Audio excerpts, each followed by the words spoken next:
এইবারও জানাইতে হবে আমাকে দেখতে পাচ্ছ, শুনতে পাচ্ছ কিনা। আসসালামু আলাইকুম। আশা করি আপনারা সবাই ভালো আছেন। আমি একটু দুঃখের কাহিনী নিয়ে আসছি, টিস্যু নিয়ে বসিনি, কারণ আমি কানবো না।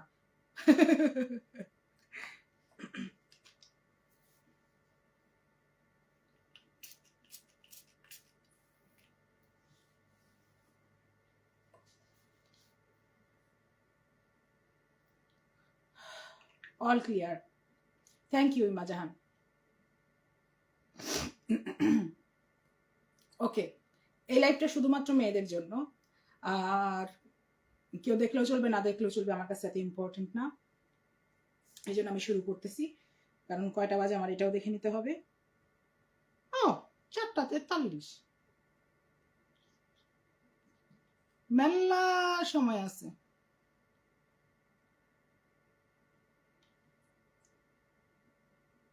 নিশাদ জাহান মিতু লিখছে, দেখতেও শুনতে পাচ্ছি। তাহমিনা আক্তার লিখছে, হাই আপু, হাই। তাহমিনা আক্তার কি রাত্রি?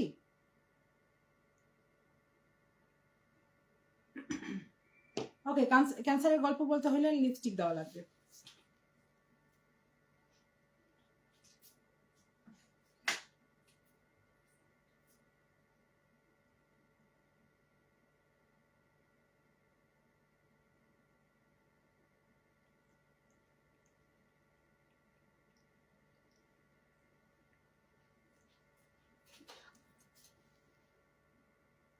না, লিপস্টিক সুন্দর না।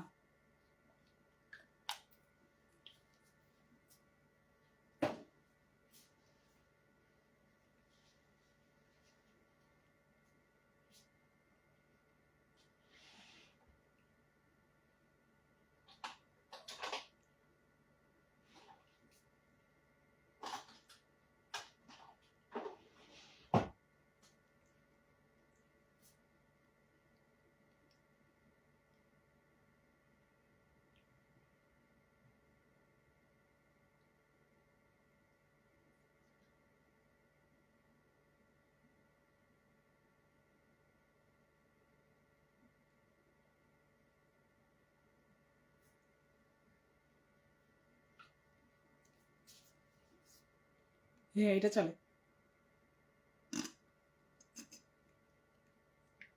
I am here for you. Thank you dear. তুমি আমাকে হেল্প করতে চাইছো, এটাই তো অনেক বড় বিষয়। কিন্তু এটা আকোয়া পাস্তা, মানে পাস্ট, অনেক লম্বা পাস্ট। এটা আজকের কালকের পাস্ট না, এটা অনেক লম্বা পাস্ট।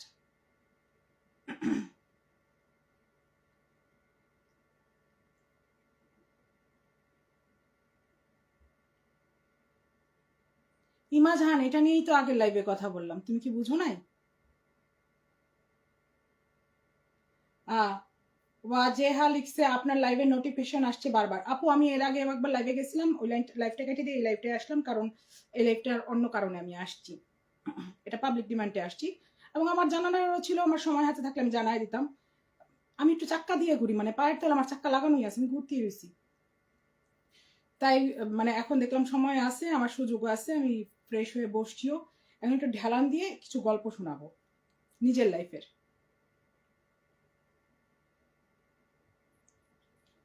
তাহমিনা আক্তার, আপু আমি তোমার লাইভ দেখি, বাট কখনো কমেন্ট করা হয়নি, ফার্স্ট করলাম। তুমি তাহলে রাত্রি, তাই না? বলো।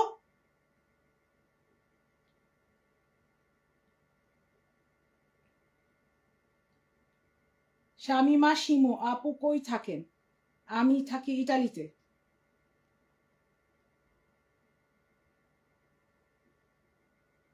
ইমা জাহান, তুমি এতক্ষণে যে আসছো, তুমি এতক্ষণে বুঝতেছো কি হয়েছে?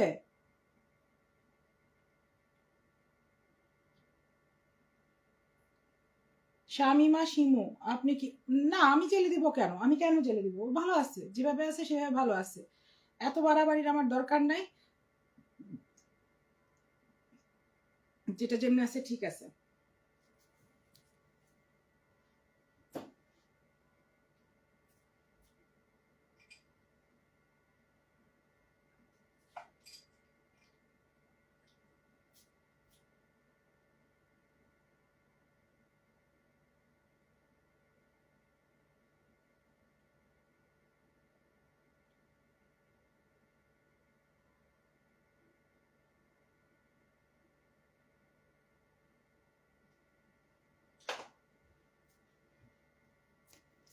অলরাইট। আমার সব বোনেরা চলে আসছি। আমি পোস্ট দেখি নাই গো আগে, হ্যাঁ এই জন্যই ধরা খাইছি তুমি।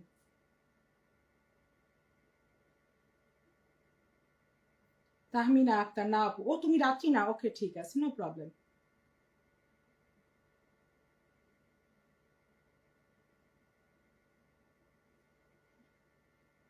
ওকে, যেটা আমি আগেও বলছি এখনো বলতেছি সুন্দর করে, আমি শুরু থেকে শুরু করে বলি তাহলে যে এই লাইভটা শুনবে সে বুঝে যাবে। ঘটনা হয়েছে, মেয়েদের যেরকম ব্লিডিং থাকে আমারও ছিল। তো এটা আর কি আমার কাছে মনে হইতো, আমি কখনো এটা কারোর সাথে তেমন একটা আলাপ করা হয়নি, কোনো কিছু বোঝা হয়নি, আমাকে বাংলাদেশে আমি কখনো গায়নাকও দেখানো হয়নি।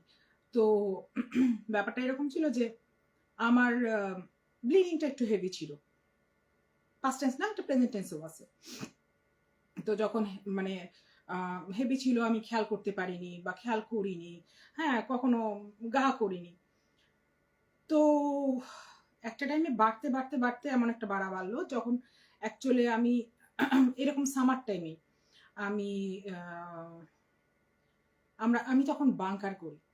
বাংকার করি, বাংকারটা কিভাবে করি আমি বলি, হ্যাঁ আমাদের বাংকার যারা করে, যারা ইটালিতে আছে তারা জানে, ভোরবেলা থেকে শুরু হয় বাংকারটা, বাংকার গুছানো। বাংকার করে নিয়ে আমাদের যারা মফস্বল আছে তারা দুপুর পর্যন্ত করে অ্যাকচুয়ালি। রোমের মতো না, আমি রোমে মনে হয় সারাদিনের বসে, আমার আইডিয়া নেই, এইখানকার কথা আমি বলতে পারি যে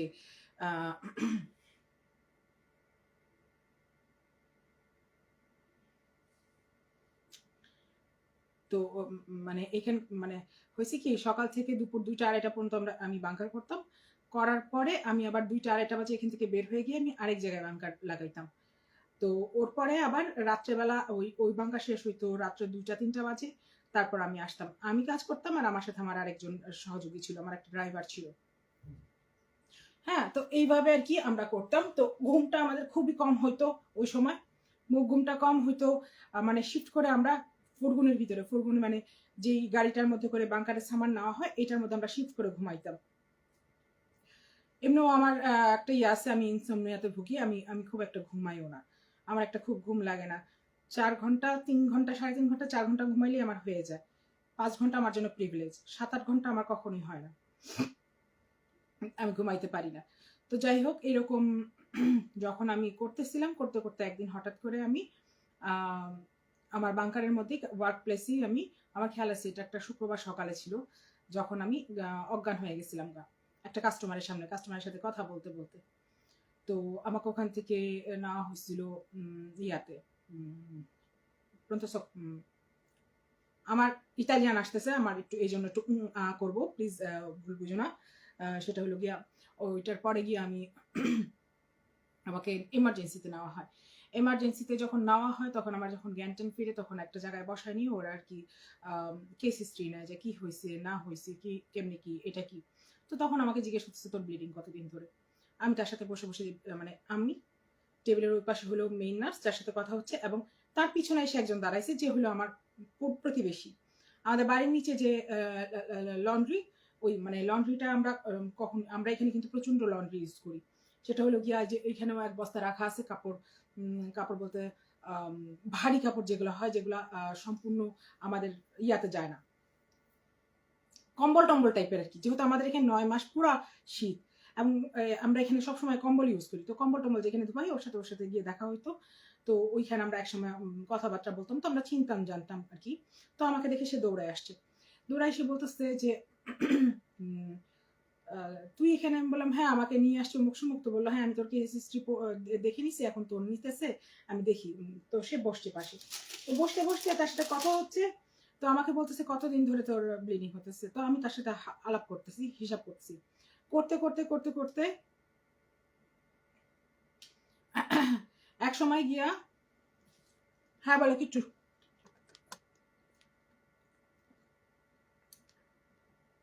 ঠিক আছে, আমিও বলতেছি সেও শুনতেছে, একই মুহূর্তে দুইজনে আশ্চর্য হইলাম যে আমার 35 দিন ধরে নন স্টপ ব্লিডিং হচ্ছে, এটা আমার গায়ে লাগে নেই, জানি এখন কত কিছু বলবা, কিন্তু ঘটনা এটাই সত্য। আমি এত ব্যস্ত ছিলাম আর ব্যবসার চিন্তায় এত বেশি একটা ইয়া ছিলাম। একজন মেয়ে মানুষ, বুঝো না, একজন কর্মচারী ওসের সাথে 2টা গাড়ি তখন আমার, মানে সবকিছু মিলায় চালাইতে, যারা ইটালিতে থাকে তারা বুঝবে যে একটা বাসা চালানো, তখন আমার নামে বাসার কন্ট্রাক্ট, একটা বাসা চালানো, একটা ব্যবসা চালানো, একজন কর্মচারী চালানো, চারটিখানি কথা না। তো মানে আমি ওই সময় মানে খেয়াল করতে পারিনি যে আমার এতদিন ধরে ব্লিডিং হচ্ছে। তো তার সাথে আমার আলাপ করতে করতে 35 দিন আমাদের হিসাব হয়ে গেছে। হয়ে যাওয়ার পরে পিছনের জন বলতেছে, এই জন্যই তো তোর কাপড় চোপড় এরকম হয়ে গেছে। আমার কাপড় চোপড় এরকম হয়ে গেছে? তখন বলছে, হ্যাঁ তুই লেডি লাইক সবসময় ড্রেস আপ করতি, আমি অ্যাকচুয়ালি ফ্রক, স্কার্ট এই টাইপের কাপড় চোপড় বেশি পরতে পছন্দ করতাম। আমি হঠাৎ করে ট্রাউজার আর ছেলেদের সোয়েটার টাইপের পরা শুরু করছিলাম, কারণ ওইটি মেয়েরা বুঝবে যে এই জিনিসটাই তখন আমার কাছে মানে কমোদো আরামদায়ক মনে হচ্ছিল। তো যাই হোক, ও না, আমি ভাবছি আমি কাপড় উল্টা পরছি। তো যাই হোক, এটা একটা সময় মানে ওই দিন আমার হিস্ট্রি নেওয়া হলো, সবকিছু কথাবার্তা হইলো, হওয়ার পরে আমাকে অ্যাডমিট রাখা হইলো। দেখা গেল আমার হিমোগ্লোবিন এসে পড়ছে 3-এ। তো আমার কিন্তু আমি তো গুছায় আসিনি, আমি তো জানিও না আমার কি অবস্থা, মানে সবকিছু বাড়ি ঘরের কি অবস্থা। ড্রাইভার তো ড্রাইভারই। তো আমি সেদিন রাত্রেবেলা আমাকে যখন রাখতে চাইলো, তখন আমি তাকে বললাম যে আমাকে একটু সময় দে, কালকে সকালে আমি আসি, কালকে সকালে এসে নিয়ে আমি তোদেরকে মানে আমি ভর্তি হইতেছি, কিন্তু আমাকে আজকে যেতে দিতে হবে, কারণ আমার সবকিছু পড়ে রয়েছে। তখনও আমার চেজার ছিল, এই চেজার এখানেই শোয়া আছে, তখনও আমার চেজার ছিল। আর চেজার ছাড়াও আরো মনে হয় আমার আরো 2-1টা বিড়াল ছিল, আমার খেয়ালে নাই ওই সময় আমার সব বিড়াল ছিল কিনা। হ্যাঁ, তো এরকম হওয়ার পরে গিয়ে আমার সাথে একটা বন্ড সই রাখলো এবং একজন মানুষ ডাক দিল যে আর কি আমাকে বাসা পর্যন্ত নিয়ে যাবে। তো আমাকে ওই নার্সটাই বাসায় নিয়ে গেল আমার থেকে বন্ড সই রাখে। এখানে একটা ইটালির সিস্টেম আছে, যদি কোনো ডাক্তারের আন্ডারে থাকাকালীন যদি তোমার কিছু হয়ে যায়, তাহলে ডাক্তারের লাইসেন্সের সমস্যা হয়ে যায়, যেটা আমাদের বাংলাদেশে নাই। আর যদি এটা হইতো তাহলে বাংলাদেশে এরকম উল্টাপাল্টা চিকিৎসা কখনোই হইতো না। তো আমি পরের দিন সব গুছায় টুছায় চলে নিয়ে আসলাম।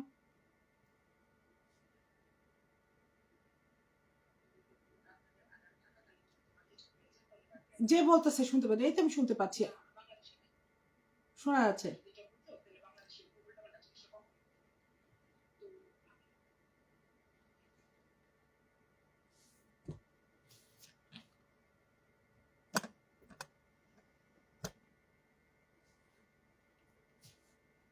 এবার ঠিক আছে? ওকে। তো আমি সেদিন বন্ড সই টই করে নিয়ে বাসায় নিয়ে আসলাম, বাসায় চলে আসলাম। আইসে নিয়ে আমি পরের দিন সব ঠিক করলাম, ঠিক করে নিয়ে মানে বিড়ালকে দেখবে, ব্যবসা কিভাবে চলবে, ব্যবসা কি বন্ধ রাখবো নাকি এটা সেটা সব গুছাই নিয়ে আমি পরের দিন হাসপাতালে ভর্তি হয়ে গেলাম। হাসপাতালে ভর্তি হওয়ার পর 9 দিন আমাকে তারা হাসপাতালে ভর্তি রাখে। 9 দিন পর আমি চিল্লাচিল্লি হই হুল্লা করে বেরোইছি, কারণ আমাদের মাত্র সামারের সময় থাকে 90 দিন। এই 90 দিনের মধ্যে ব্যবসায়ীরা যা কামানের কামায়, সত্য কথা যেটা, এটা এখানেই এরকমই। সে জায়গায় আমি 90 দিনে 9 দিন আমি হারায় ফেলছি, আমার জন্য খুব বড় লস ছিল এটা। ওই সময় আমি বুঝতে পারতেছিলাম না। জামিলা লিখছে voice perfect, no worries, thank you. হ্যাঁ, তো ওই সময় আমি অ্যাকচুয়ালি ব্যাপারটার মানে গ্রাভিতা বাংলা কি হবে, গভীরতা বা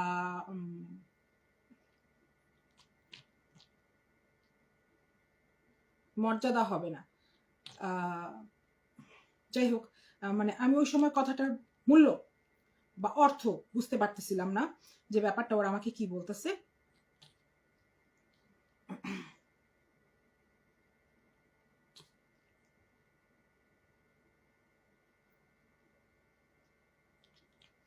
তো ও একজন লিখছে হেডফোনে বোঝা যায়। তো যাই হোক, আমি মানে ভয়েস আমি আর কমেন্ট করতেছি না।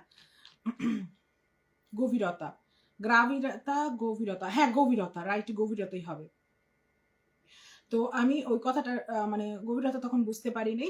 তো আমি বুঝতে না পারলেও আমি আর কি মানে আমার কাছে খুব মানে ইয়া লাগতেছিল যে কেন ওরা আমাকে তেমন কিছু একটা খুলেও বলেনি, আমিও এত একটা খোঁজখবর নেইনি। আমি সামহাও তোমাদের এটা মানে গুরুত্ব, রাইট, গুরুত্ব। হ্যাঁ, তো আমি ওই সময় আর কি অ্যাকচুয়ালি এত কথা চিন্তা করিনি, আমি আমার লাইফে এত কথা চিন্তাও করি না। আমি খুব একটা চিন্তা ভাবনা করে চলার মানুষ না, করে ফেল, এরকম একটা ব্যাপার আমার। তো ব্যাপারটা এরকমই হয়েছিল। তো বুঝো না, আমার 35 দিন ধরে ব্লিডিং আমি টের পাই না। 35 দিন ধরে ব্লিডিং আমি টের পাই না। আমি কইতে কইতে ট্রাউজার লম্বা লম্বা বড় বড় ট্রাউজার খুঁজা নিয়ে কামে যাইতেছি। আর তোমরা আমাকে দেখছি আমি কখনোই সাজগোজের উপর ধ্যান দেইনি। আমি সাজা শুরু করছি এই শুক্র শুক্র 8 দিন ধরে। হ্যাঁ, তো এরকমই হয় আর কি। অনেক মানুষ এরকম আছে পৃথিবীতে, অনেক মেয়ে মানুষ আছে, এরকমই হয় আর কি। তো মানে আমি এত কিছু খেয়াল করিনি। আমি 9 দিন থাকি। 9 দিন থাকার পর খুব চিল্লাচিল্লি করে আমি হাসপাতাল থেকে বেরোই। তখন আমার হিমোগ্লোবিনের পরিমাণ আসে 8। কিন্তু ওরা বলে দেয় প্রত্যেকবার মানে ব্লিডিং হওয়ার পরে তুই আমাদের সাথে যোগাযোগ করবি। যেদিন থেকে শুরু হবে সেদিন আমাদের ফোন দিয়ে দিবি। আর এরপরে আমরা ইয়া করব। তো এরপরে আমার কিন্তু অনেকদিন রক্ত নেওয়া হয়েছিল। আমার 6 মাস মনে হয় ওরা ওষুধ দিয়ে মানে ব্লিডিং বন্ধ রাখা হয়েছিল। হ্যাঁ, তো এরকম হওয়ার পরে আমাকে এর মধ্যে ওরা অপারেশনাল লিস্টে দিছে, যে ওরা খুঁজে বাইর করছিল যে আমার জরায়ুতে ঠিক যেখানে বাচ্চা হয়, বাচ্চা দানির মধ্যেই আমার ইয়া হয়ে রয়েছে, এই যে টিউমার হয়ে রয়েছে। তো ওরা একটা সিম্পলি একটা লিস্ট ফেলায়। ইটালিতে যারা আছে এরা বুঝবে, যারা পরে লাইফটা দেখবে তারা বুঝে, মানে পারলে আমাকে একটু মানে এই কথাটার সমর্থন বা বিমর্থন যেটাই দেওয়া আছে দিয়ে দিও। হ্যাঁ, তো ওইখানে একটা লিস্ট পড়ে। যদি তোমার এমার্জেন্সি না হয় তাহলে একটা লিস্ট পড়ে, ওই লিস্ট অনুযায়ী গিয়ে তোমার অপারেশনটা হয়। আর ওরা সবসময় অপারেশন শুরু করে এই সামার শুরু হওয়ার আগে থেকে, প্রিমাভেরা থেকে। প্রিমাভেরা হলো কি স্প্রিং থেকে শুরু করে ওরা। ওরা একেবারেই একান্ত এমার্জেন্সি না হলে ওরা কখনোই একেবারে ইনভার্নোর মধ্যে মানে শীতের মধ্যে ওরা কখনোই কোনো অপারেশন করে না। তো আমারও এরকমই একটা ডেট পড়লো। ডেট পড়ার পরে মানে বললো যে এতটুকখানি সময় নিতে পারা হবে, আর এই সময়ের মধ্যে আমরা তোরে এভাবে এভাবে রাখবো। তা আমি কিছু বলিনি, আমার এত চিন্তা ভাবনা নাই। কারণ এখানে হয়েছে কি, মানে আমার যদি কিছু হয়ে যায় তাহলে ডাক্তারের সবার আগে মানে সমস্যা হবে। এই জন্য ডাক্তার ডাক্তার হলো গিয়া মানে তার দায়িত্বে এখানে বাচ্চার মতো করে পালে। সিরিয়াসলি এখানে চিকিৎসা ব্যবস্থা অনেক অনেক অনেক ভালো। তোমার 19 থেকে 20 হবে, ঘরে পুলিশ এসে ঠোকা মেরে বলবে যে চল তুই ডাক্তার, তুই আজকে টেস্ট করে আসছিস। এরকম 2টা আমার কাছে আরো হিস্ট্রি আছে, একদম রিয়েল লাইফ হিস্ট্রি। তো যাই হোক, এরকম হওয়ার পরে আমি আমার অপারেশনের একটা ডেট পড়লো। আমি সুন্দর নাস্তা নাস্তা সেদিন গিয়ে অপারেশন করে আসলাম। অপারেশন করার পরে আমি আমার ধারণা 7 দিন না 8 দিনের দিন থেকে আমি আবার বাঙ্কা শুরু করলাম। আমি এরমই ছিলাম। অপারেশন মানে আমি একেবারে, আমার খেয়াল আছে এখানে সম্পূর্ণ ইয়া লাগানো, ব্যান্ডেজ লাগানো। সেলাই কাটা তো দূরের কথা, আমার সেলাই কাটা হয়েছিল প্রথম, মানে এক ধাপে সেলাই কাটা হয়েছিল 11 দিনে প্রথম অপারেশনের, আরেক ধাপে সেলাই কাটা হয়েছিল 17 দিনে। কারণ আমার পড়ছিল এরকম টাকা টাইপের, আর একটা টাকা আর 2টা করে স্টাপলার টাইপের পড়ছিল। তো প্রথম ধাপে স্টাপলার গুলা তুলছিল, পরের ধাপে গিয়ে টাকাগুলা কাটছিল।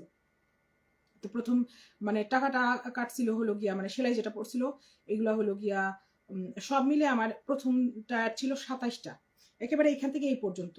তো আমি আবার ডাক্তার যখন দেখতে আসছিলাম আমি বলছিলাম তুই আর একটু এতটুকু কাইটে দিলেই পারছিলি, তাহলে আমি এখান থেকে খাবার ঢুকাই দিতাম, কোনো দরকার ছিল না আমার মুখ দিয়ে কষ্ট করে খাওয়ার। আমি আবার দুষ্টামি করছিলাম, এখানে দুষ্টামি করে চলে যে কোনো জিনিসটা, আমরাও দুষ্টামি করে চলছিলাম। যাই হোক, আর পরে হলো গিয়া অপারেশন হলো। অপারেশন হওয়ার পরে একটা বায়োপসি রিপোর্ট হয়। বায়োপসি রিপোর্ট যখন নিতে গেলাম তখন এটা 30 থেকে 35 দিনের, হাইয়েস্ট 40 দিনের মধ্যে বায়োপসি রিপোর্ট দিয়ে দেয়। যখন বায়োপসি রিপোর্ট ওরা বের করে ফেললো, বের করে নিয়ে আমাকে নগদে ফিমিয়ানি ফোন দিল।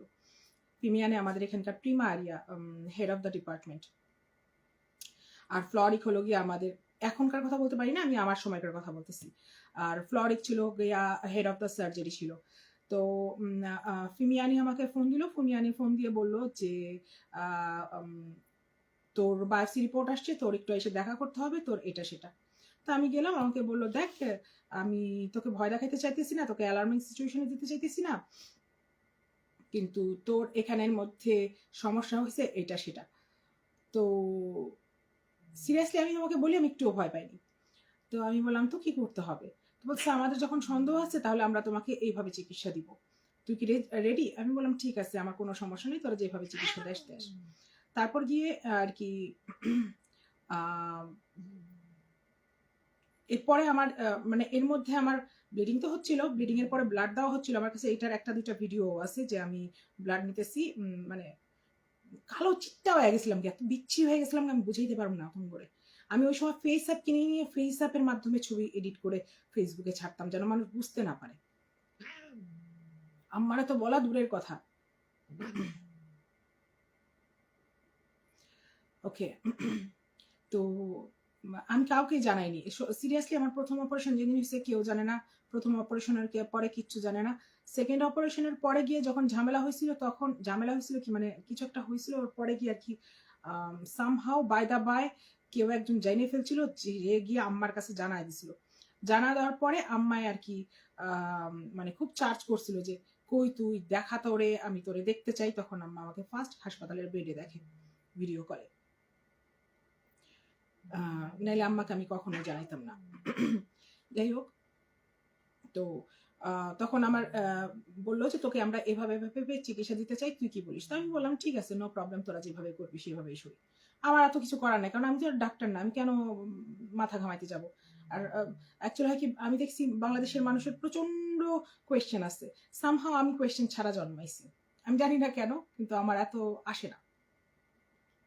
তা আমি বলছি নো প্রবলেম, আমি জানি ডাক্তার ডাক্তারের কাজ করবে, আমি ব্যবসায়ী আমার ব্যবসার কাজ করব। তো যাই হোক, তো এর মধ্যেই চেক আপ টেকআপ চলতেছে। চেক আপের মধ্যে হঠাৎ করে আমাকে তারা জানাইলো 40 দিন, মানে এই বায়োপসি রিপোর্টটা আসার 10 থেকে 12 দিনের মধ্যে বললো তোর একটা একুগ্রাফি হওয়া দরকার। তা আমি বললাম ওকে। বললো এখনই তোকে করবো।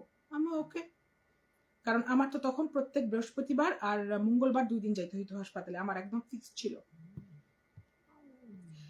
টাইম টেবিল একদম ফিক্সড ছিল।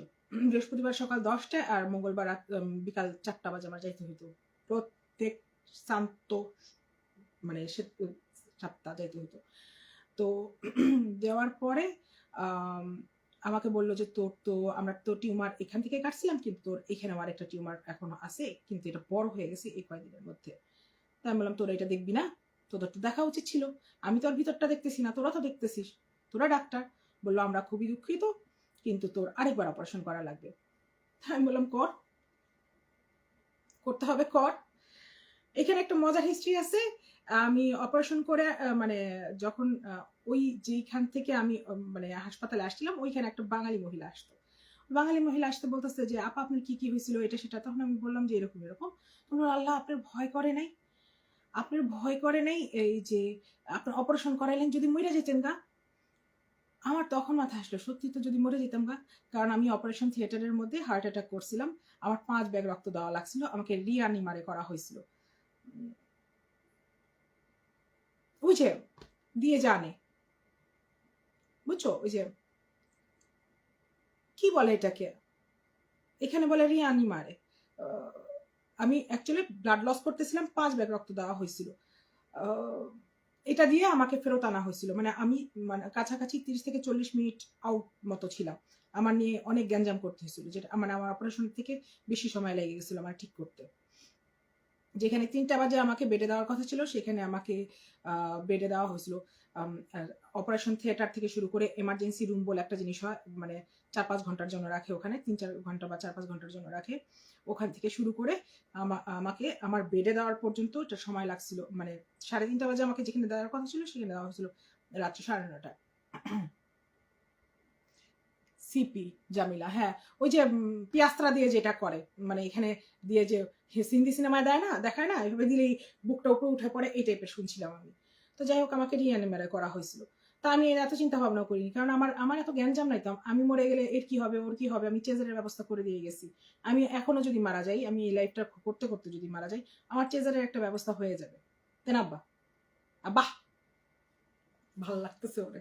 আব্বা যান ও শোনো, বললো মাম্মা, মাম্মা, ওই যে ওই যে এই যে এই যে কেমন আছে আব্বা? সুজা না, সে চেকতেছে। ওকে, তো ওরা পরে বললো যে তোমাকে আমরা একটা চিকিৎসা দিতে চাইতেছিলাম, এই চিকিৎসাটা এখন না দিয়ে আমরা আগে তোমাকে আরেকটা অপারেশন করবো, করে নিয়ে সম্পূর্ণ পরিষ্কার করে নিয়ে তারপর আমি ইয়া করব। তখন আমার বয়স 35 সম্ভবত। তো মানে আমি বলছিলাম যে সব বের করে ফেলে দে, দরকার নেই। তখন ফিমিয়ানি বলছিল হ্যাঁ ফেলে দিব, মানে জ্বরেও ফেলে দিবে, কিন্তু ফিমেল ডাক্তাররা বলল যে না, তুই এখনই ফেলিস না, তুই এটা আরো রাখ, কারণ এটা মানে এটার অনেক বিষয় আছে, জামিলা এটা বুঝবে। তো আমাকে ফিমেল ডাক্তাররা বললো যে না তুই এটা ফেলিস না, তুই এটা রাখ, যদি দরকার হয় এটা পরে ফেলবো। তা আমি এত মাথায় নেই যে 3 নাম্বার অপারেশন আমার করতে হবে, তা আমি এত মাথায় নেইনি, অ্যাকচুয়ালি মাথায় এত কিছু যায়নি, সত্য কথা যেটা। আমি খুবই মানে চিল টাইপের মানুষ। তো যাই হোক, এই ঘটনাটা মানে তারপরে গিয়ে আমার ধারণা আগস্টের 18 তারিখে ফার্স্ট অপারেশন হয়, আর সেকেন্ড অপারেশন হয় আমার মার্চে। এর মধ্যে 2-3 মাস আমার ব্লিডিং বন্ধ ছিল। দু একবার আমার ব্লাড নিতে হয়েছিল, কারণ আমার 21 দিনে আসতো, আমার 28 দিন বা 30 দিনে আসতো না, আমার 21 দিনে আসতো। তো এটা হওয়ার পরে আমার মার্চের 18-16 এরকমই গিয়ে আমার সেকেন্ড অপারেশন হয়। হওয়ার পরে আমাকে জাস্ট ঠিক হওয়ার টাইমটা দিচ্ছে, মানে এটা সুখানের টাইমটা দিচ্ছে। সুখানের টাইমটা দিচ্ছে বলতেও যখন সেকেন্ড অপারেশন হয় তখন আমার আবার 32টা পরে, 27টা না, এবার 4টা বাইরে গেছে, 5টা বাইরে গেছে আর কি। এই পর্যন্ত এইখানকার সেলাইটা আমার ফাইটে যায়, একেবারে এখানকার সেলাইটাই আমার ফাইটে যায়। এটা ফাইটে গিয়ে এতখানি আমার এই যে আমার হাতেও বাড়তেছে, এইখানেরটা এতখানি হয়ে যায়, এটা 1 ইঞ্চি গড়তে গিয়ে আমার মানে ইয়া হয়ে থাকে, শুকতে সময় নেয়। তো এটার জন্য আমাকে ইঞ্জেকশন দেওয়া হলো 30টা সকাল বিকাল। আমি হয় এখানে নিচ্ছি নাহলে এখানে নিচ্ছি। হ্যাঁ, এই পর্যন্ত সব ঠিক ছিল, আমি একলা হ্যান্ডেল করতেছিলাম, নো প্রবলেম।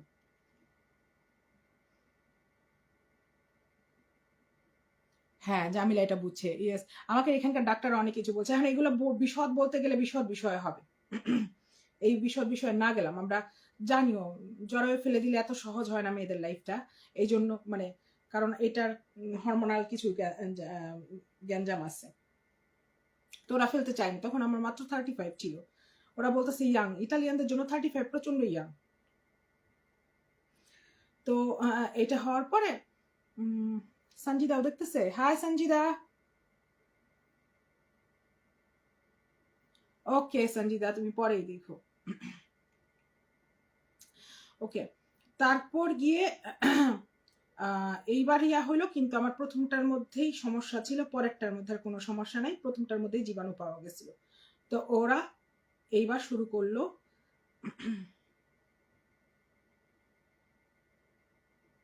জামিলা, এখন তুমি বলো ইংলিশ ওয়ার্ড, আমি বলবো ইতালিয়ান ওয়ার্ড, এই জন্য আমি বলতেই চাইতেছি না ওয়ার্ডগুলো, বুঝতে পারছো? কারণ আমি এগুলা ইংলিশ করতে পারবো না, 1 নাম্বার। আবার তুমি যেটা বলতেছো এটা যে সঠিক, মানে আমি যেটা বলতেছি এটাই হবে কিনা এটাও মিলাইতে পারবো না, গড়বড় হয়ে যাবে, বুঝতে পারছো না? এই জন্য আমি আর মানে এই ওয়ার্ড গুলাতেই যাইতেছি না। আর অনেক ওয়ার্ড আছে ইতালিয়ান, আমি এগুলা বুঝিও না, আমি এগুলা জানিও না, আবার এগুলো আমি উচ্চারণ করতেও পারি না, আমি আবার বলতেও পারবো না। যাই হোক, সব মিলে ঘটনা এরকম। এইবার কি হইলো, এইবার হলো গিয়া আমার ক্যান্সার ট্রিটমেন্ট শুরু। ওরা ফার্স্টেই বললো তোকে দেখার কেউ আসছে? আমি বললাম নাই।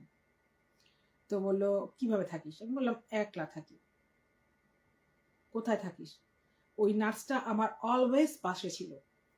হ্যাঁ, ও বললো আমার বাসার পাশেই থাকে, আমি চিনি ওর বাসা, অমুক সমুক এটা সেটা।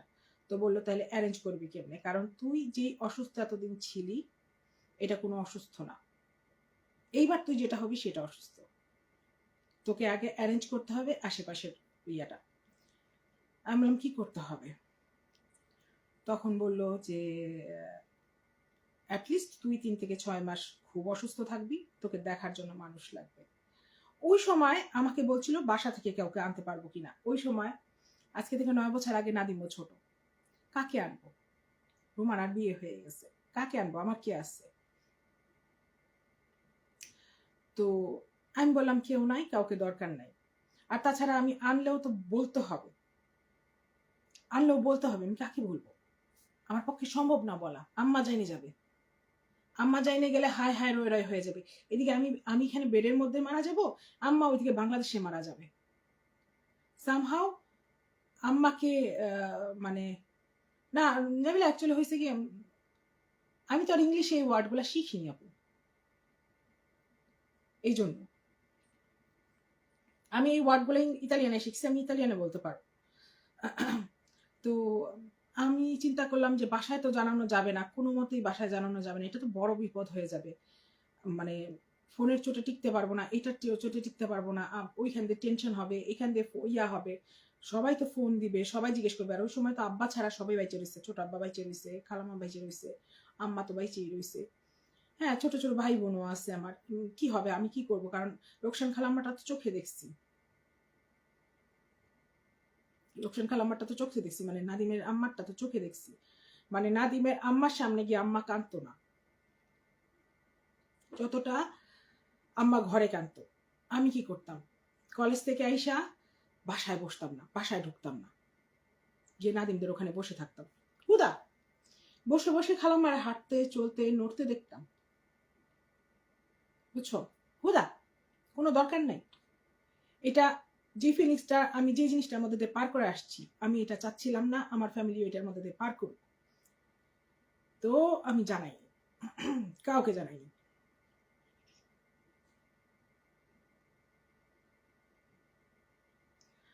তো জানাইনি। পরে গিয়া শুরু হইলো আমার চিকিৎসা। এখান থেকে যেটা হইলো, খুবই বিউটিফুলি আমাকে ওরা 2-3 জন মানুষ দিয়ে দিল। নিজে থেকেই আমি 3 তলায় থাকতাম, 2তলার যে লোকটা আছে, লোকটার নাম ছিল ত্রিনা শান্ত, বয়স্ক করে লোক, তখনই তার বয়স ছিল 76। হ্যাঁ, সে সে কি করতো, আমাকে নিয়ে আসার যাওয়ার দায়িত্ব নিয়ে নিল, মানে ডাক্তারখানা নিয়ে আসা যাওয়া সে দায়িত্ব নিয়ে নিল। তার সাথে যারও আরো কিছু কলিগ ছিল, মানে মিজোরি কর্দিয়া বলে একটা জিনিস আছে, স্বেচ্ছাসেবী প্রতিষ্ঠান, এখানে স্বেচ্ছাসেবীর অভাব নেই। তার সাথে যে গ্রুপটা ছিল, এই গ্রুপটা কি করলো, তার সাথে অ্যাড হয়ে গেল। এখন এই গ্রুপটার মধ্যে থেকে কেউ সকালে আসতেছে আমি নাস্তা করছি কিনা, সকালে আসতেছে একজন, কেউ দেখতেছি মানে ওষুধ খাইছি কিনা, বিকালে আসতেছে একজন, তার মধ্যে নার্সটা তো ডিউটি শেষ করে আসতেছে, বা নার্সটা ডিউটিতে ঢোকার আগেই ইয়ার আমার সাথে দেখা করে যাচ্ছে, এরকম গেল। আচ্ছা, কেউ যদি না বুঝে থাকে লাইভের ক্যাপশনটা পড়ে নিবা, তারপরে কথাবার্তা বলতে এসো প্লিজ। হ্যাঁ, তো এটা হয়ে গেল। আরেকটা হলো গিয়া, আরেকজন আমাকে কমিউনি থেকে একজন মানুষ দেওয়া হলো, যে কমিউনি থেকে মানে সিটি কর্পোরেশন থেকে আমি একজন মানুষ পাইলাম, যে হলো গিয়া বাজার করে বাসায় নিয়ে আসতো, বাজার করে নিয়ে এসে ঘরে রান্না বাড়া করে, আমি যেখানে আমি ধরো এই বিছানাটা শুই, এখানে একটা জায়গা আছে, এখানে সে খাবার দাবার রেখে দিয়ে চলে যেত। আবার ঘর দোর পরিষ্কার করে যদি কিছু ধোয়ার থাকতো ওয়াশিং মেশিন ঢুকে এসে চালু দিয়ে দিত, সে আর কি তার মতো 2 ঘন্টা 2.5 ঘন্টার মধ্যে কাজ সেরে চলে যেত। আমি বিছানায় পড়ে থাকতাম, আমি ডায়াও চায় দেখতাম না, বায়োও চায় দেখতাম না। আর যেহেতু তখন আমি ভলেন্টিয়ার ছিলাম, অতএব ওদের জন্য আরেকজন আসতো, মানে বিউটিফুললি, যেটা বাংলাদেশে সম্ভব না, এটা বিউটিফুললি এখানে ওরা আমাকে কাভার করছে। ডাক্তারখানায় নিয়ে আসার জন্য একজন ব্যক্তি আসতো, যে মানে স্বেচ্ছাসেবীর গাড়ি নিয়ে আসতো, সে কি করতো, গাড়িটা রেডি থাকতো এভাবে, ইয়া খোলা থাকতো, সে আমাকে বাচ্চার মতো এভাবে করে নিত। আমি যেভাবে বিড়ালটাকে এখন কোলে নিলাম না, আমি শোয়া থাকতাম, সে আমাকে 2 হাত তুলে ঢুকাই দিত শরীরের নিচ দিয়ে, দিয়ে এভাবে তুলে নিত। সে একটা 6-7 ফুটের ব্যক্তি, এভাবে তুলে নিত, তুলে নিয়ে আমাকে এভাবে করে নিয়ে সে 3 তলা থেকে সুন্দর নিচে নেমে যেত, নিয়ে গিয়ে আমাকে ঠিক এভাবে করে নিয়ে এভাবে বসায় দিত গাড়ির মধ্যে। আমি গাড়ির মধ্যে বসে থাকতাম, আমি কোন রকম গাড়ির সিট ধরে ঝুলে থাকতাম, ডাক্তারখানা নিয়ে যেত, ওখান থেকে কাজ সব শেষ হয়ে গেলে আমাকে ফেরত নিয়ে আসতো। আমার খেয়ালে আসছে, একটা মোটা করে মেয়ে ছিল, ফ্রান্সিসকা করে নাম ছিল, সে এসে মাথার সামনে বসে থাকতো।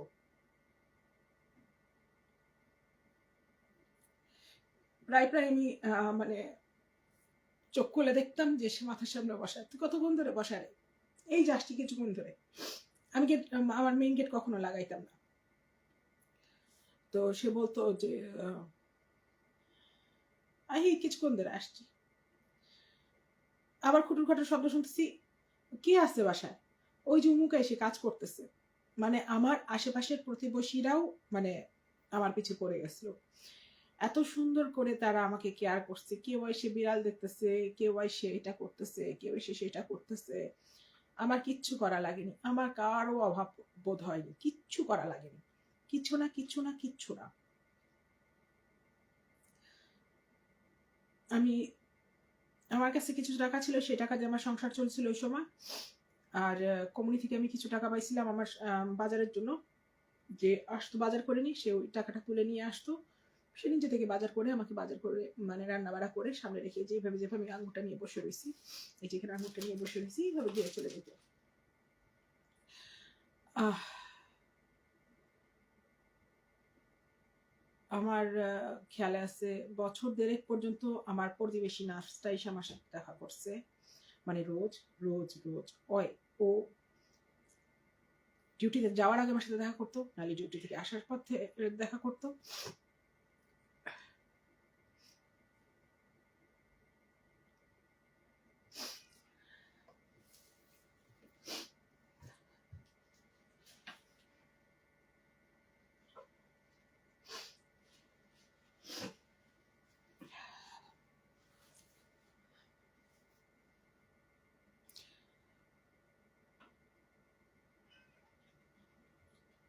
যারা না পাঠ করছে না তারা জানে না যে দিনটা কেমন যায়।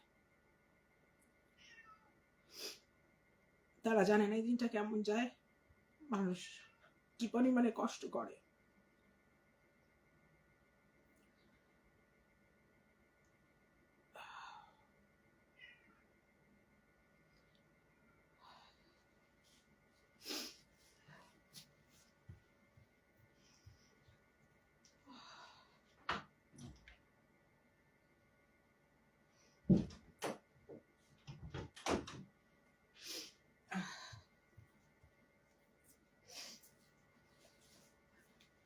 আমাকে যে সে বারবার খোঁটাটা দেয়, সে আমার জন্য কিছু করছিল? সে যে বলে মরণবাদী নিয়ে ঘুরতেছি, না আমি মরণবাদী নিয়ে ঘুরতেছি না। কোনো এককালে হয়েছিল, এখানকার মানুষ তার বাচ্চা মনে করে আমারে পালছে, যেমন ছোটি ঘরের চাও হয় এমনি করে পালছে আমারে। আমার কিচ্ছু হয়নি, আমার কিচ্ছু হয়নি।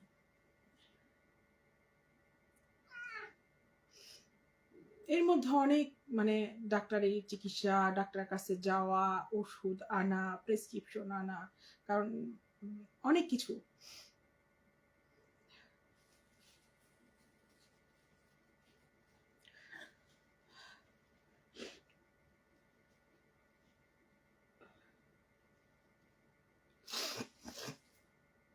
যা ছিল এই বিধর্মীরা করছে, একজনও মুসলিম ছিল না, একজনও আমার ফ্যামিলি মেম্বার ছিল না, কিন্তু এরা আমার ফ্যামিলি মেম্বারের মতো হয়ে গেছে। আমি বলি, আমি রাত্রে 12টা বাজে চোখ খুলে দেখছি ফ্রান্সেসকে মেয়েটা পাশে বসা। মানে প্রথম 3.5-4 মাস তো কেউ আমাকে চোখের আড়াল করেনি।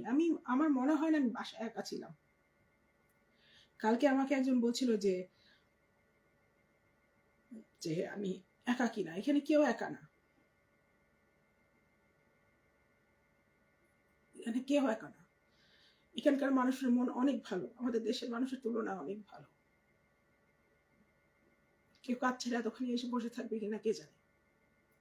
আর আমি বাসায় জানাইছিলাম না, এই বললাম না যে নাদিমের মাকে নিয়ে নাদিমের মাকে নিয়ে এরকম আমরা পার করাতে আমি আর বাসায় জানাইছিলাম না। কোনোভাবে জানতে পারে, তখন আমি আম্মাকে হাসি খেলে কথার উত্তর দিই যে না মা, আমি ঠিক আছি, ভালো আছি, যদিও ভালো ছিলাম না। তো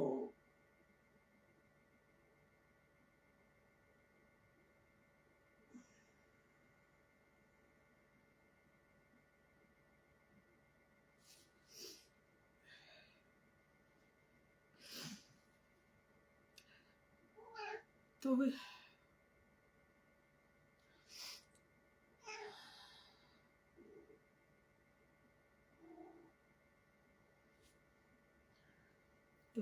ব্যাপারটা হলো যে যার যার সন্দেহ আছে যে আমি এখনো এই রোগ নিয়ে ঘুরতেছি, আমি এই রোগ নিয়ে ঘুরতেছি না।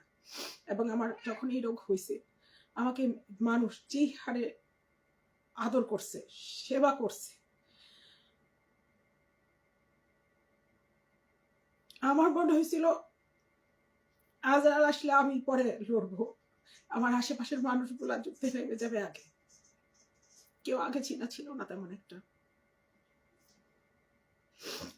কেউ না, কেউ পরিচিত ছিল না। আমি জানি না আমার যদি কখনো কিছু হয় দেশে মানুষ এভাবে আগায় আসবে কিনা, কিন্তু এখানে আগায় আসছে, অনেক আগায় আসছে, এখানে আগায় আসছে। এখানে আরো অনেক আগায় এসে অনেক আহ্লাদ করে অনেক কিছু করছে।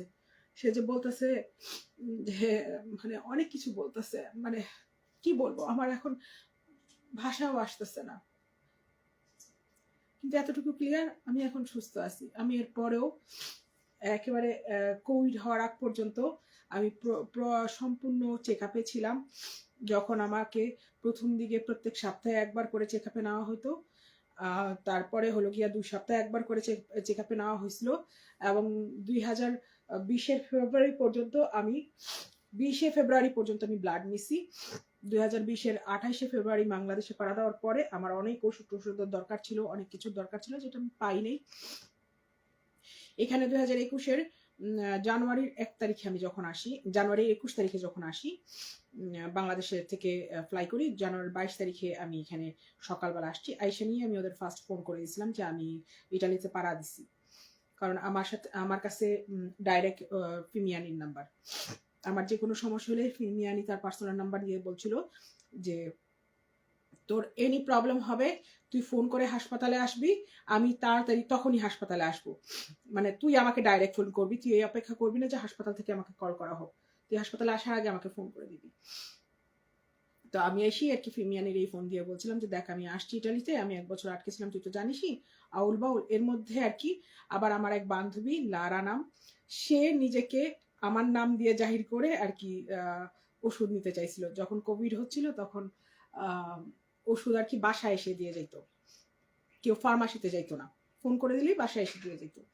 তো লারাকে দিয়ে ফোন করাইছিলাম, লারাকে ফোন মানে ওরা ওষুধ নিয়ে এসে লারাকে দেখেই বুঝে ফেলছিল যে আমি আর লারা তো এক না, কারণ লারা তো ইতালিয়ান, আমি তো আর না। তো এরকম একটা চেষ্টাও করা হয়েছিল, যাই হোক ইটালিয়ানও মিথ্যা বলে বাটপারি করে ওষুধ নিতে চাইছিল আমার নামে, এটা পারে নাই। তো যাই হোক যখন আমি আসি জানুয়ারির 1 তারিখে, মানে জানুয়ারির 21 তারিখে মানে এখানে পাড়া দিই, 22 তারিখে সকালবেলা ভোর 6টা বাজে দরজা ধাক্কা, ধুম ধুম ধুম, ভোর 6টা বাজে ধুম ধুম ধুম ধুম দরজা ধাক্কানো। খুলছি, একদম মানে চায়নাতে দেখাইছে না যে এগুলো এগুলো সব সাদা কিরকম একটা ড্রেস পরে রয়েছিল, এরকম ভাবে তারা আসছে আমার ঘরে। এরকম 2 জন আসছে। তুই উমুক, হ্যাঁ আয় হাত দে। আমার কিছু করাও লাগেনি, আমি এভাবেই খাটের মধ্যে ভেবে বসা, হাত পা টাইনে নিয়ে ব্লাড ট্লাড নিল, চোখ দেখলো, রক দেখলো, অমুক দেখলো, সুমুক দেখলো। তখন আমি তো জানি যে এটা ফিমিয়ানি পাঠাইছে আর কেউ না। তো আমাকে চেক আপ করলো, করার পরে বললো যে আমরা তোকে জানাচ্ছি, তোরে ফোন দিয়ে দিব। বিকাল 4টা বাজে ব্লাড ওয়ার্ক হয়ে গিয়ে আমাকে ফোন দিয়ে দিল। আমার তখন বললো যে তুই আরেকবার এসে আমাদের সাথে চেক আপ শুরু করবি। তো এরপরে আমি প্রত্যেক 15 দিনে একবার করে চেক আপে ছিলাম। এখনো আমার কোনো সমস্যা হইলে, আমি যদি কোনো মাসে দেখি যে আমার ব্লিডিং বেশি হয়ে গেছে, আমার দুর্বলতা লাগে, তাহলে আমি ফোন করে দিলেই হয়ে যায়। এখন পর্যন্ত আমার কাছে ফিমিয়ানির নাম্বার আছে। ইভেন আমি মনে হয় 3 মাস আগে আমার এত বেশি পেইন ছিল, আমি আমার এই বাসায় কি করছি, আমি সব লক করে দিছি, পেইনের অবস্থায় লক করে দিয়ে আমি এখান থেকে ফোন করছি প্রথমে পাওলারে ফোন করে দিয়ে বলছি পাওলা তুই গেট খুল, আমি আসতেছি, আর আমার অবস্থা ভালো না। পাওলা সিচুয়েশন জানে। আমি এখান থেকে হাইটে পাওলার বাসা যাইতে যেতে আমি ফোন করে দিছি অ্যাম্বুলেন্স থেকে ওরা বলতেছে তুই কি উমুক, হ্যাঁ তুই এটা সেটা, আমি বললাম হ্যাঁ। বলো এক্ষুনি তুই দাঁড়া, তুই ঠিকানা বল, তুই কোথায় আসিস, আমরা এক্ষুনি আসতেছি। আমি ফোন রাখতে রাখতে পাওলার বাড়িটা এরকম সিঁড়ি দিয়ে উঠতে হয়, 10টা সিঁড়ি চাইপে তারপর উঠতে হয়। আমি ওই সিঁড়ির মধ্যে বসছি, আমি পাওলার ঘর পর্যন্ত ঢুকিনি, আমার সামনে অ্যাম্বুলেন্স এসে পড়ছে। অ্যাম্বুলেন্স আইসে আমাকে ওরা তুলে নিয়ে অ্যাম্বুলেন্সের ভিতরে দিল, সবকিছু চেক আপ করলো, আমাকে একটা ইঞ্জেকশন দিল এখানে, দেওয়ার পরে বললো যে তুই হাঁটতে চলতে পারবি, আমি বললাম না পারবো না। তখন ওরা আমাকে উপরে ধরে নিয়ে পাওলার ইয়াতে দিল, লেতো দিবানো আছে ইয়াতে, লেতো দিবানো কি বলে, ডিভান যেটা আর কি, পাওলার এখানে রাখলো, ঘন্টা দুয়েকের মধ্যে আমার পেইন অনেকখানি নেমে গেলো, তখন আমি বাসায় আসলাম। যাই হোক, সব মিলে টিলে ঘটনা এরকম যে যে দেখেনি সে খোঁটা মারতে পারবে না, যে খাওয়ানি সে বলতে পারবে না। আমার এরকম অনেক আগে হয়েছিল, আমি এখনো চিকিৎসাধীন অবস্থায় আছি। আমার যদি এই রোগটা নাই, তারপরেও ওরা আমাকে একটা চোখের মানে একটা নজরের মধ্যে রাখছে। আমার এতখানি প্রিভিলেজ আছে যে আমি এখন যদি আমি হাসপাতাল মানে কাজের এখানে ফোন করে বলি যে আমি আজকে কাজে যাব না, আমি কাজে না গিয়ে পেমেন্ট নিব। আমি যদি বলি যে আমি আজকে অসুস্থ বোধ করতেছি, ওরা কখনো জোর করবে না, কোনোদিনও জোর করবে না, কারণ ওরা জানে আমি কিসের পেশেন্ট, কি সার্ভাইভ করে আসছি। তো যাই হোক, এই হলো আমার হিস্ট্রি। হয়তো কিছু বাদ থেকে গেছে, কিছু কম থেকে গেছে, কিছু ভুল বলতেই নাই, কিছু ভুল হয়ে গেছে, জানি না। নওশিনা মায়েরা, আপু আমি কষ্ট পাইনি ওদের কথায়, আমি অন্য কথা বলতেছিলাম, তুমি হয়তো বুঝছো কি বোঝা নাই।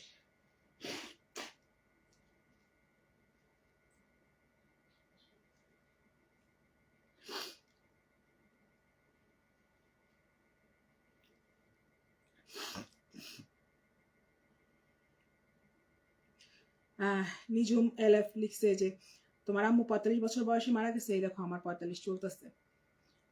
আর আমার আমার আপন মামাতো ভাই 2 বছর না 3 বছর আগে মারা গেল, ক্যান্সারে মারা গেল। আমার নানির মানে নানির না, আমার নানার জিনে ক্যান্সার আছে।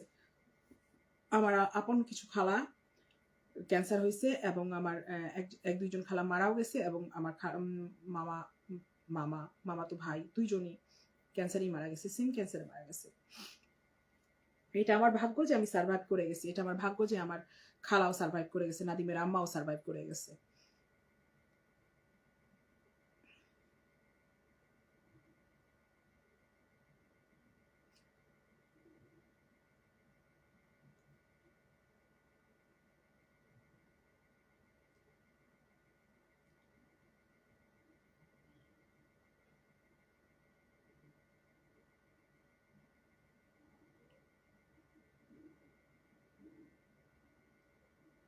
আমি এই কারণে বলি না এসব কথা, আমি এই জন্য কারোর সাথে মানে শিকারও যেতে চাই না এই বিষয়টা। এক তো আমি কান্দি, দ্বিতীয় তো সামনের মানুষটা কান্দে, এটা মানে খুবই খারাপ হয়ে যায় আমার কাছে। হাসি খুশি থাকবো, লাইফে দিন দুইটা, কষ্ট তো করে আসছি, বাদ দিয়ে দেই না, কি দরকার।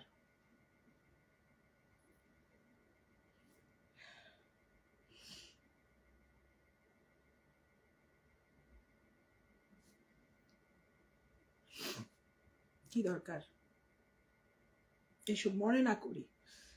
দুঃখ যত তুমি ধরে নিয়ে বসে থাকবা তত দুঃখ বাড়বে, না মনে করলাম, বাদ দিয়ে দিই, দরকার নাই। হাসি থাকি, কতদিন বাঁচবো। শারমিন হক লিখছে stay strong and happy, love you two.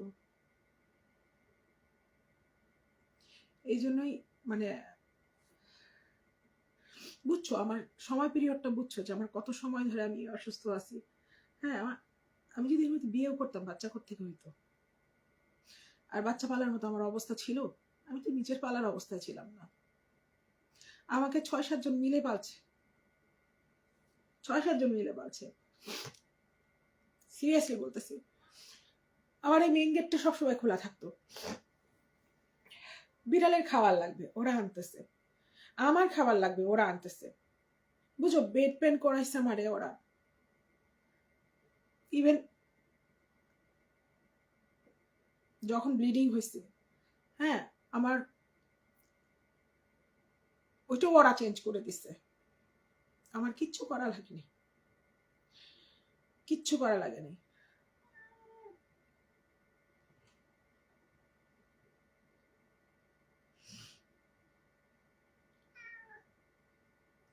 Cancer nothing serious নাওয়াডেজ। হ্যাঁ, নাওয়াডেজ সিরিয়াস না, যারটা ধরা পড়ে আগে। আমারটা তো একেবারেই শরীরে ছড়ানোর আগেই মনে করো ধরে ফেলছে ওরা, আমারটা তো অনেক আগে ধরা পড়ছে, অনেক আগে ধরা পড়ছে, একদম ফার্স্ট স্টেজে ধরা পড়ছে। আমার তো আমি তো লাকি ছিলাম এই বিষয়ে। আমার খালারটাও ধরা পড়ছে অনেক আগে। তারপর আমার খালা সার্ভাইভ করছে না, নাদিমের মা তো সার্ভাইভ করছে।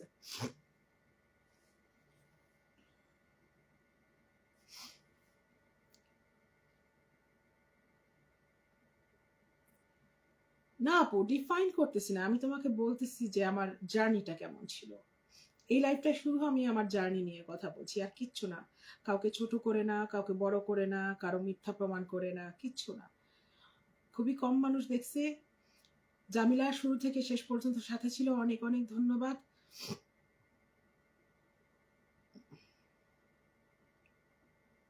আমি মানে কি বলবো তোমাকে, আমি এটা জাস্ট শেয়ার করলাম আমার ইয়াটা, জার্নিটা। তাও এত ডিটেলসে বলিনি, যতটুকু বলছি ইনাফ আমার মনে হয়, এর থেকে বেশি দরকার নাই। এই বিধর্মীরা আমাকে যে কি পরিমাণে আহ্লাদ করে পালছে, এই জন্যই আমার ঘরে সবসময় খাবার আসে। এই জন্যই, এই জন্যই কেউ না কেউ কিছু না কিছু নিয়ে এসে হাজির হয়ে থাকে। কেন জানি ওরা আমাকে দেখতে চায়, ওরা আমাকে মানে ইয়া করতে চায়, আমার খুব আহ্লাদ করে। আমি অনেক আহ্লাদ পাই এদের কাছে, প্রচন্ড আহ্লাদ পাই।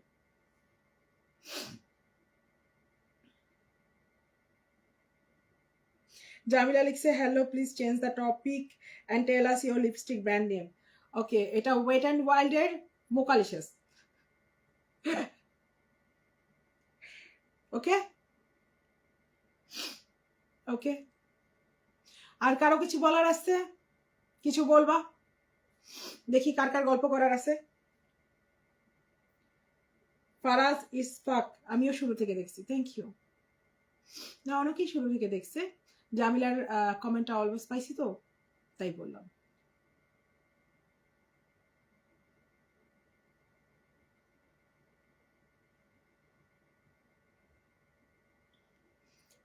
হ্যাঁ, ওয়েট অ্যান্ড ওয়াইল্ডের, ওয়েট অ্যান্ড ওয়াইল্ডের। না, মোকালিশাস না এটা। দাঁড়াও, খুব ভালো বলছো। এটা মোকালিশাস না, ওয়েট অ্যান্ড ওয়াইল্ডের সামথিং সামথিং।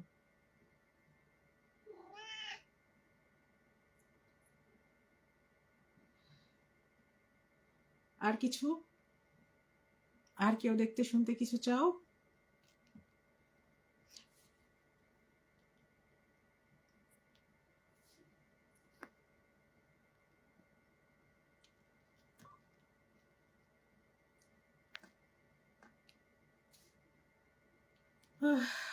লাইফটা এরকমই, কত মানুষের কত কিছু হয়ে যায়। তো কি হয়েছে, মরে গেছি।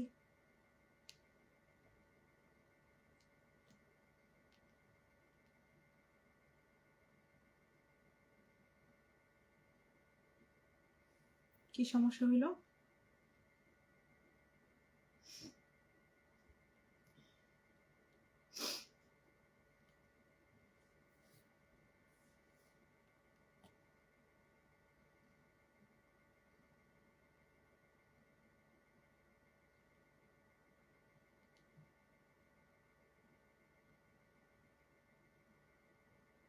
ফারাজ ইসফাক লিখছে, আপু তোমাকে অনেক ভালো লাগে, দোয়া করি সব সময় ভালো থাকো। Thank you.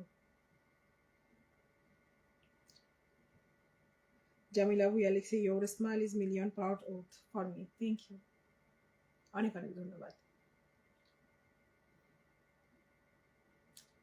আমি অনেক অনেক কৃতজ্ঞ এই দেশের মানুষের প্রতি। আমি অনেক অনেক কৃতজ্ঞ এই দেশের চিকিৎসা ব্যবস্থার প্রতি, অনেক অনেক কৃতজ্ঞ।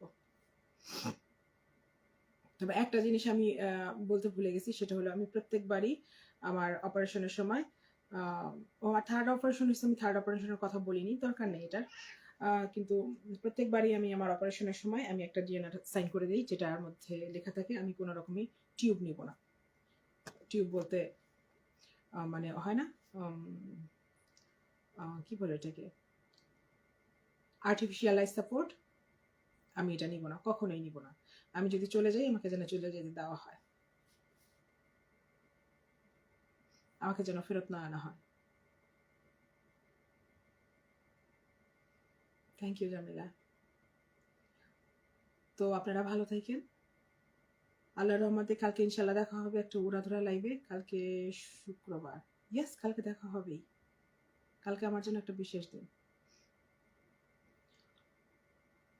সবাইকে অনেক অনেক ভালোবাসা, যারা যারা সাথে ছিল, যারা দেখবে তাদেরকেও অনেক অনেক ধন্যবাদ।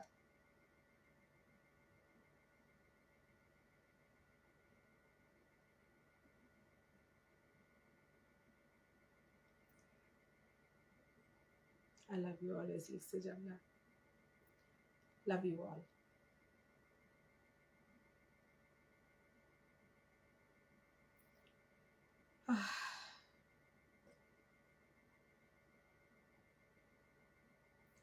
আল্লাহর কাছে অনেক অনেক শুকরিয়া আমাকে বাঁচায় রাখছে। আল্লাহর কাছে অনেক অনেক শুকরিয়া আমাকে এই দিন দেখাইছে। অনেক অনেক শুকরিয়া।